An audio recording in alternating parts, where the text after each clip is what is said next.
On Saturday, May 22, 2010, at 6:05 a.m., an Air India Express flight descended toward Mangalore-Bajpe Airport in India. 166 people were on board, finishing a journey that had started hours earlier in Dubai. The sun was just beginning to rise, but what happened on the ground was far from routine. The aircraft touched down about 2,000 feet beyond the designated zone, at a speed far exceeding safe landing parameters. The pilots fought for control, but the situation was already past saving. How could a standard approach with experienced pilots lead to catastrophic destruction, killing 158 people? I'm Captain James Harlow. I've spent 28 years in commercial aviation, making countless approaches, some perfect, some challenging. Every pilot studies Air India Express Flight 812.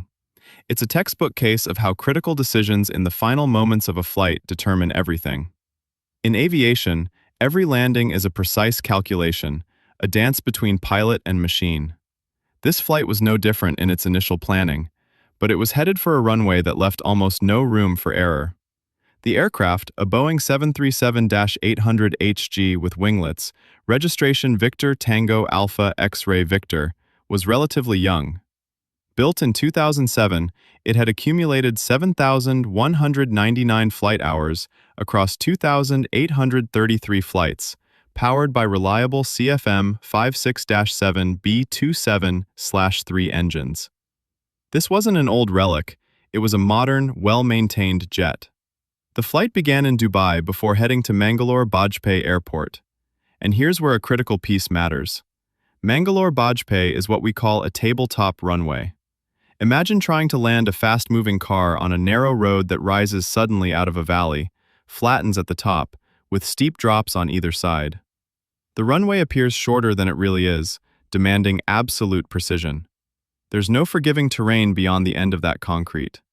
For any pilot approaching at pre-dawn, your margin for error shrinks dramatically. At the controls was Captain Zlatko Gluzica, a Serbian-born British citizen with over 10,227 total flight hours and 7,648 on the 737.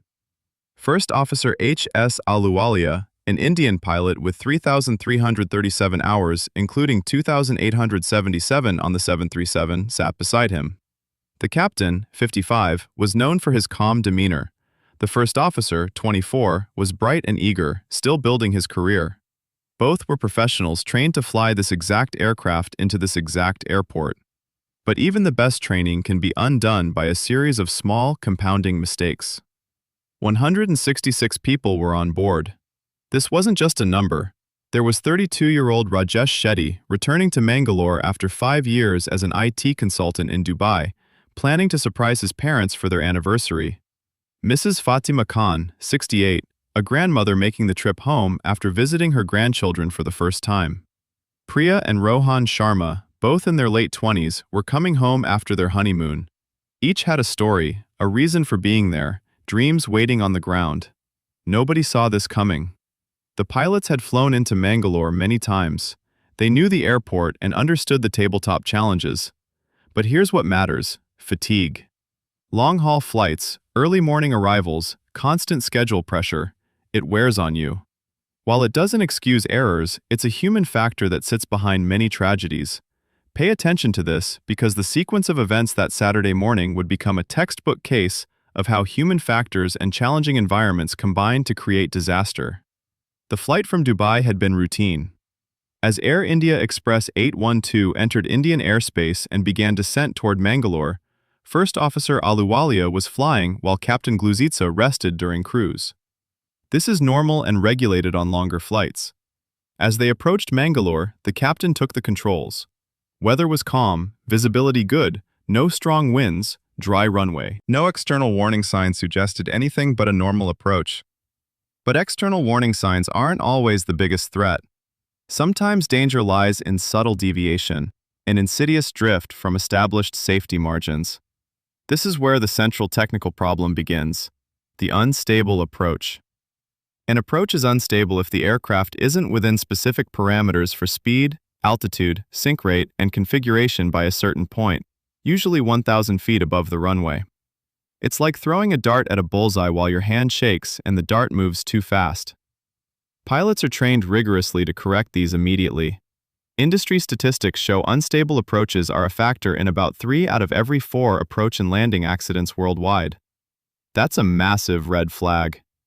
Standard procedure, the one every pilot drills into memory, is to do a go-around.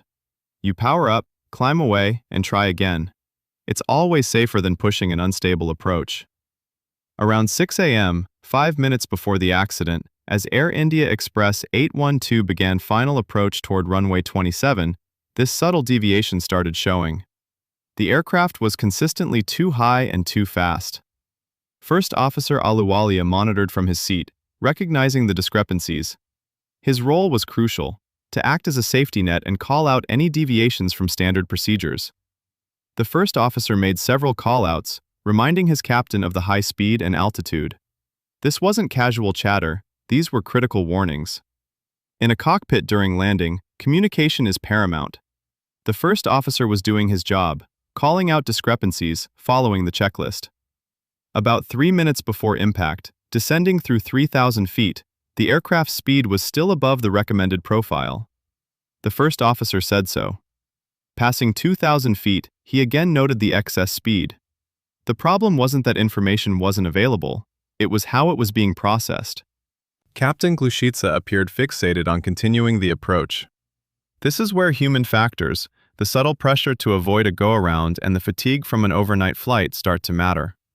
A go-around means delay, more fuel burn, perhaps a second attempt just as challenging. But the cost of not doing one when required can be enormous. Around 6:02 a.m., approximately 3 minutes before the crash, descending through 1,000 feet, the aircraft was still significantly too high and too fast. This was the hard limit for a stabilized approach. First Officer Ahluwalia reiterated his concerns, reminding the captain about runway length and the lack of margin on a tabletop runway. The descent continued. This decision, to continue an unstable approach below the 1,000-foot gate, was a critical juncture. It was a direct violation of standard procedures, a breach that set the stage for everything that followed. Air India Express procedures, like most airlines, require a go-around if the approach is unstable by 1,000 feet. It's not a suggestion, it's mandatory. The fact that the approach continued despite the first officer's clear warnings and the aircraft's position outside the safe envelope points to a breakdown in crew resource management and adherence to established protocols. It's a stark reminder that even experienced pilots and modern aircraft can see the chain of safety broken by a series of compounding decisions, or the failure to make a critical one. With the aircraft well below 1,000 feet, the cockpit grew tenser. First Officer Ahluwalia, doing his job as monitoring pilot, brought the critical issues to Captain Glushitsa's attention again. He reminded him, "Runway length, sir," a direct reference to Mangalore's limited stopping distance. The first officer was doing everything by the book, spelling out the real dangers. But the descent continued. There was an unspoken pressure, a silent imperative to avoid the delay of a go-around, to finish as scheduled. But the cost of that pressure can be immense, and in this case, it was about to be paid in human lives. As the 737-800HG descended below 500 feet, then 400 feet, it remained significantly too high and too fast. On the ground, in the pre-dawn light, several witnesses later reported seeing the aircraft flying unusually high, its silhouette sharp against the brightening sky. Early in the investigation, this sparked speculation. Was there an instrument failure? Did the pilots know their position? Was the altimeter faulty? This seemed like the mystery. But the flight data recorder told a different story. It showed the aircraft systems were working exactly as designed, providing accurate readouts. The pilots' inputs were registered clearly. The problem wasn't what the instruments weren't telling them, it was the choices they made with the precise information they received. This accident, while tragic, wasn't a mystery of broken machines. It was a profound illustration of human decision-making under stress and fatigue, pushing beyond established safety margins. As the aircraft dropped below 300 feet, the ground proximity warning system activated. Its automated voice, clear and urgent, began to alert. "Sink rate! Pull up!" These weren't suggestions. They were unequivocal, mandatory commands from the aircraft itself, signaling a dangerously high descent rate. This system is the last line of defense, a digital voice shouting when human judgment has faltered, demanding immediate action to climb away. For Captain Glusitsa and First Officer Ahluwalia, these were the final warnings before impact, critical seconds ticking away. Yet, despite repeated warnings from his first officer, and now the GPWS, the approach continued. The 737, registration Victor Tango Alpha X-ray, was at a truly critical point, hurtling toward unforgiving concrete. Ahead, the runway was clearly visible, but the visual cues on a tabletop runway, especially one with a significant upslope, are profoundly deceptive. It can make a pilot feel lower and closer than they actually are, a dangerous optical illusion when carrying excess speed and altitude. The aircraft was far beyond the designated touchdown zone, the specific area where safe landing begins, typically within the first 1,000 feet. This zone is clearly marked for a reason. It guarantees enough pavement for stopping. Landing outside it drastically reduces safety margin, forcing a pilot to make up for lost distance with rapid braking. Now step into the cabin. In seat 23K, toward the rear, was Mohammed Usman, a 23-year-old student from Mangalore returning home after finishing his studies in Dubai. Like many, he felt the unusual heaviness of the landing, the prolonged descent, the sense that something was wrong. He'd flown this route many times. This approach felt distinctly different. Humans catch subtle cues that flight data recorders cannot. Usman, a young man with his whole life ahead, was about to experience something few survive. And that's where it went wrong. At precisely 6:05 a.m. on Saturday, May 22, 2010, the aircraft touched down. Not in the designated zone, but approximately 2,000 feet beyond it. On an already challenging tabletop runway, the effective stopping distance dropped from its full 8,000 feet to less than 6,000. The touchdown was hard and late. The first officer, recognizing the irreversible trajectory, made a final, desperate call. "Go around, Captain." But it was too late. The aircraft was on the ground, traveling at 159 knots, about 183 miles per hour. This was far too fast to stop safely on remaining runway, a calculation now playing out in real time. With the aircraft committed to the ground, Captain Glusitsa reacted. Brakes went on fully, thrust reversers deployed to maximum. But physics was unforgiving. The excess speed from the unstable approach, combined with the late touchdown, left no margin. The 737-800HG, a heavy, fast-moving object carrying 158 souls, had simply run out of runway. Inside, Rajesh Shetty, Mrs. Fatima Khan, Priya and Rohan Sharma, and 155 others were strapped in their seats, experiencing violent deceleration.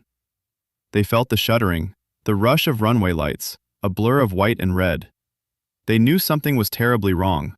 Fear cut through the pre-dawn quiet, replacing anticipation with terror. The aircraft hurtled off the runway's end. It plunged into the valley below, a sudden, terrifying drop. The impact was immediate and catastrophic. The 737-800HG broke apart with immense force, striking the terrain. Fuel tanks ruptured instantly. A massive fire erupted, engulfing the wreckage in an inferno that consumed everything, reducing the aircraft to twisted metal and ash. Screams, chaos, desperate struggle for survival, all silenced by the overwhelming destruction. It was over in seconds. For most on board, there was no escape. But amid the inferno, 8 people, by sheer chance, found a way out.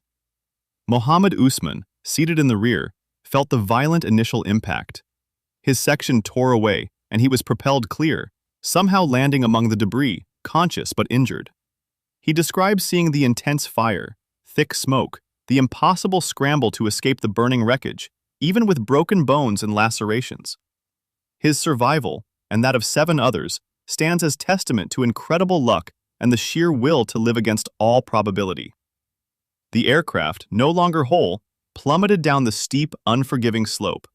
Inside the cockpit, Captain Glusitsa and First Officer Ahluwalia gripped the yoke, pushing, pulling, hoping for a miracle that would never come. The world outside blurred into chaos, green and brown earth rushing toward them. Alarms screamed, a cacophony of urgent, desperate tones signifying complete system failure, the final moments of a machine tearing itself apart. The airframe groaned and shrieked under immense, unnatural stresses. Metal tore, glass shattered. For the 158 souls who did not survive, the experience was brutal and visceral. A violent jolt threw them forward against restraints, then slammed them back as the aircraft disintegrated. The sound was deafening, grinding metal, shattering plastic, engines roaring as the aircraft broke apart. Lights flickered and died, plunging sections into darkness, then blinding flashes of sparks from tearing electrical lines. Rajesh Shetty felt an impossible force crush him, overwhelming everything. The sudden violent cessation of movement, the roar of fire, then silence. That's the thing about aviation accidents. The final moments are often a rapid, brutal culmination of events that began much earlier in subtle deviations from procedure. The ground beneath the landing gear changed. No longer concrete, but soft earth. The aircraft barreled through the unpaved overrun, tearing through perimeter fences and light structures. This was no longer a controlled rollout, but violent, uncontrolled chaos. Inside the cockpit, the captain and first officer still gripped the yoke. But the sensation in their hands shifted from the hydraulic resistance of a functional aircraft to the dead weight of a failing machine. The airframe shuddered, a profound vibration unlike anything in normal flight. This was the fundamental structure of the 737-800HG, yielding under extreme, unforeseen stresses. As it plunged over the cliff edge, the nose dipped violently, driven by momentum. For those strapped in the cabin, the world became a dizzying, terrifying blur of green earth and sky, tumbling. G-forces became immense, pulling them down, then slamming them forward. A cacophony of metallic screams filled the cabin, not just groans, but riveted panels shearing, internal bulkheads rupturing. The floor buckled. Overhead compartments burst open. The smell of jet fuel, burning plastic, and hydraulic fluid filled the air. The final brutal reality set in. Control was utterly lost. There was no escape from the path physics had dictated. Once the aircraft left the concrete runway, it was no longer about pilot input. It was raw physics. A speed of 159 knots, combined with a sudden drop of over 300 feet into a densely wooded valley, meant there was simply no way to recover. The structural integrity of the 737-800HG was immediately compromised upon contact with uneven terrain beyond the runway. There was no flat ground, no gentle slope to absorb the energy. It was a violent, unyielding descent into a ravine. The fight to save the aircraft and everyone on board ended the moment the wheels left the concrete. The immediate aftermath was a scene of devastation visible even through thick, acrid smoke. The raging inferno, fueled by thousands of gallons of aviation fuel, made immediate rescue nearly impossible. Local residents, some awakened by the thunderous impact and explosions, were among the first to rush to the site. They ran through pre-dawn darkness, bravely attempting to reach the wreckage, but the fire's intensity, the heat, the billowing black smoke pushed them back. The hilly terrain surrounding Mangalore-Bajpe Airport, which had already contributed to landing challenges, now severely hindered emergency vehicle access. Firefighters, medical personnel, and first responders faced a slow, arduous journey, navigating narrow, unpaved roads and steep slopes just to reach the crash site. Every minute lost was a minute where lives might have been saved. Meanwhile, at Mangalore-Bajpe Airport, confused information for waiting families quickly turned into horrifying news. Shock, then unbearable grief, settled in as reality became undeniable. For authorities, priorities were immediate. Secure the area, contain the blaze, and as soon as safe, locate the flight data recorder and cockpit voice recorder. These black boxes held the key, the definitive account of every command, every system readout, every word spoken in those final minutes inside the cockpit. Recovery of human remains and personal effects would be a long, painful, respectful process. But understanding why this tragedy occurred was paramount for investigators from the Directorate General of Civil Aviation. Aviation accidents are rarely the result of a single, isolated event. They're usually a chain of interconnected failures where small deviations compound until the situation becomes irrecoverable. Air India Express Flight 812 is a stark illustration, revealing critical breakdowns in adherence to standard procedures, human factors, and the unforgiving nature of a particular operating environment. The most immediate and critical factor was the continuation of an unstable approach, followed by the failure to execute a go-around. An unstable approach isn't merely a suggestion that things are slightly off, it's a clear violation of fundamental safety parameters. When the 737-800HG descended below 1,000 feet, it was still too high and too fast. This isn't subjective, it's a measurable deviation from the established glide path and speed profile for safe landing. Every pilot, in every airline, is trained rigorously on the imperative to initiate a go-around, to abort the landing, power up, and climb for another attempt if these parameters aren't met. The flight data recorder showed the aircraft's deviations clearly, and the first officer provided clear warnings. Yet the decision was made to press on. Continuing an unstable approach, especially below 1,000 feet, deliberately erodes your safety margin, trading precision for persistence.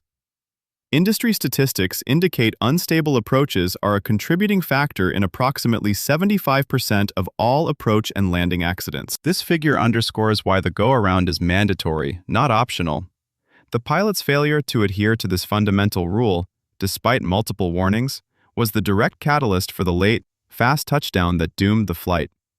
Second, pilot fatigue and a phenomenon called fixation played a significant role.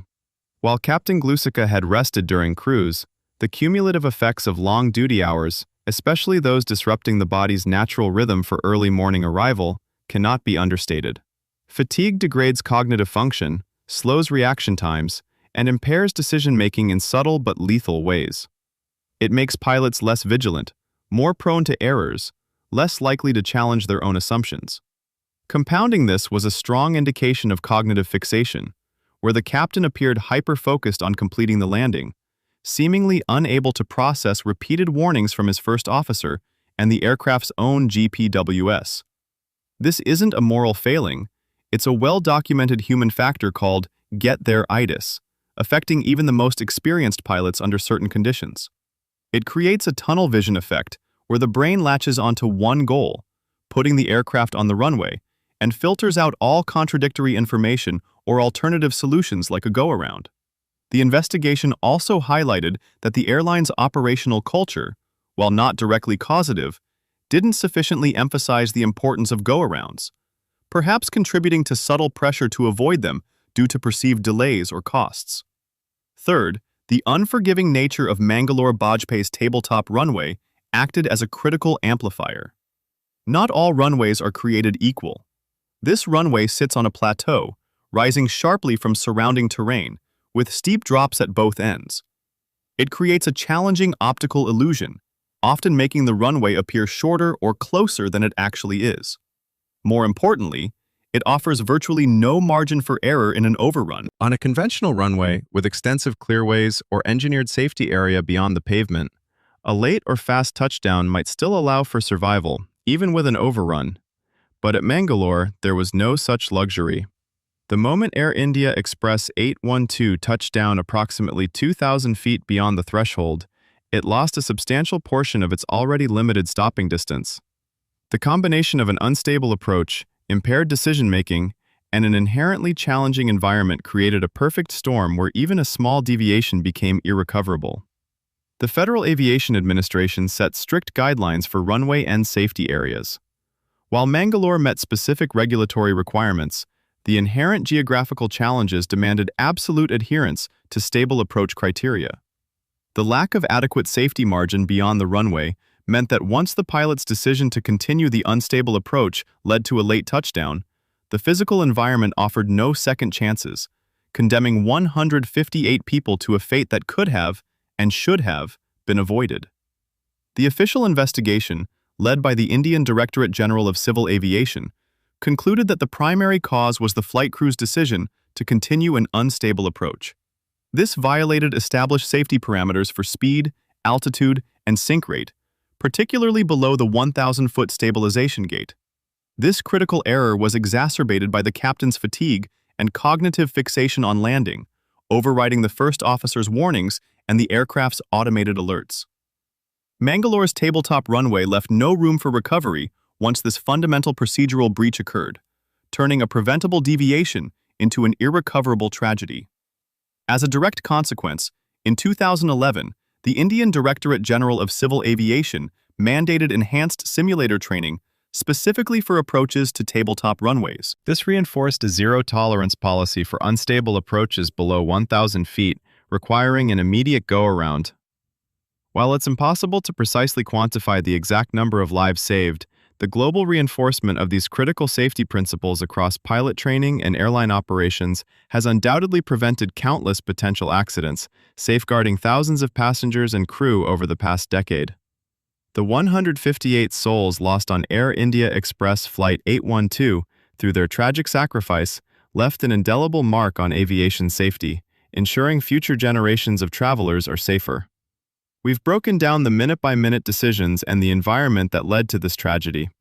Knowing what we now understand about the captain's fixation and the first officer's repeated warnings, and given Mangalore's unique tabletop runway, at what precise altitude would you, as the pilot, have initiated the go-around? Share your professional perspective below. If this analysis has given you a deeper understanding of the critical decisions made in the cockpit, consider giving this video a like. It helps this independent channel share these vital lessons with a wider community of aviation professionals and enthusiasts. And if you haven't already, subscribe. Your support, whether as a subscriber or by joining our members, directly enables me to continue bringing these in-depth, insider investigations to you, straight from my perspective in the cockpit. I read every comment, and I genuinely appreciate your engagement with these complex topics.